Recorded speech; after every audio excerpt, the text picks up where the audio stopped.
Malacca durian துங்கால் பகுதியில் போலீசாரால் சுட்டுக் கொல்லப்பட்ட 3 இந்திய இளைஞர்களின் குடும்பங்கள் சார்பில் ஆஜராகும் வழக்கறிஞர் ராஜேஷ் நாகராஜன் இந்த சம்பவத்தில் தொடர்புடைய போலீஸ் அதிகாரிகளை கைது செய்ய வேண்டும் என்ற கோரிக்கையை மீண்டும் முன்வைத்துள்ளார்.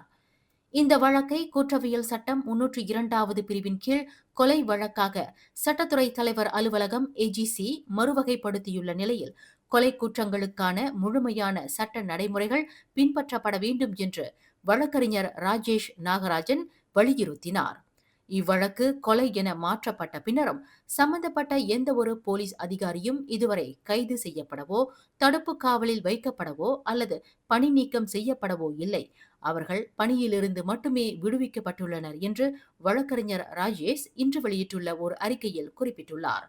மேலும் புகிட் அமான் போலீஸ் தலைமையகத்தின் குற்ற புலனாய்வு துறை விசாரணை நடத்தி கொண்டிருக்கும் வேளையில் மலாக்கா போலீஸ் தலைவர் ஜுல்காரி முக்தார் முக்கிய சாட்சிக்கு எதிராக பகிரங்கமான கருத்துக்களை வெளியிட்டிருப்பதையும் அவர் சுட்டிக்காட்டினார். மலாக்கா போலீஸ் தலைவருக்கு எதிராகவும் எந்த நடவடிக்கையும் எடுக்கப்படவில்லை. இதுகுறித்து போலீஸ் படை தலைவரிடமிருந்தோ அல்லது அரசிடம் இருந்தோ எந்த விளக்கமும் வரவில்லை என்று ராஜேஷ் மேலும் கூறினார். நேற்று உள்துறை அமைச்சர் டத்துஸ்ரீ சைஃபுடின் நசுத்தியோன் இஸ்மாயில் கூறுகையில், இந்த வழக்கு தொடர்பான விசாரணை தொடர்ந்து நடைபெற்று வருவதாகவும், தடயவியல் மற்றும் பலிஸ்டிக் அறிக்கைகளுக்காக காத்திருப்பதாகவும் தெரிவித்தார். இந்த விசாரணையில் அரசு வெளிப்படைத்தன்மையை கடைபிடிக்கும் என்றும் அவர் பொதுமக்களுக்கு உறுதியளித்தார். அமைச்சரின் இந்த அறிக்கையை தொடர்ந்து வழக்கறிஞர் ராஜேஷ் இன்று எதிர்வினையாற்றியுள்ளார். மேலும் செய்திகளை தெரிந்து கொள்ள கீழே இருக்கும் பெல் பட்டனை அழுத்துங்கள்.